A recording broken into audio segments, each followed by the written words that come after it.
শোনো, আমি তো সরকারি চাকরি পায়ে গেছি, কিন্তু দুঃখের বিষয় হলো আমি তো তোমাকে বিয়ে করা পারছি না। কেন?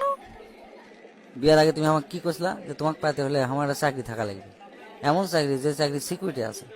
আবার কি কইছিলা যে তোমাকে পাইতে হলে আমার বিশাল বড় একটা বাড়ি থাকা লাগবে। আবার কি কইছিলা যে আমার ব্যাংকে কোটি কোটি টাকা থাকা লাগবে। তুমি আমার জন্য কি কি যোগ্যতা অর্জন করছো? খালি সাদা চামড়া এক নাই, আর এই সাদা চামড়া আল বাল ঘুষে সাদা বানিয়ে থুইছো এক নাই। রান্নাবাড়ি করা পারো কিছু? বুয়াক যদি বাদ দেই, বুয়ার কাজ করা পারবা? আমার বৃদ্ধ বাপ মাও সেবা করতে পারবা? স্বামীর পূর্ণ মর্যাদা সম্মান রাখে তুমি বাইরে চলাফেরা করতে পারবা? তোমাকে আমি চাকরি পাওয়ার করছি না, কিন্তু পুরো সংসারটাকে তুমি সামলান পারবা? তা তো পারবা না।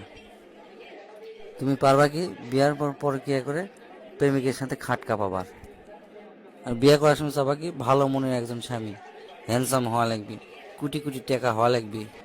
একটা ছেলের চাকরি পাওয়ার গল্প জানো? বেকারত্ব কাক কয় বোঝো?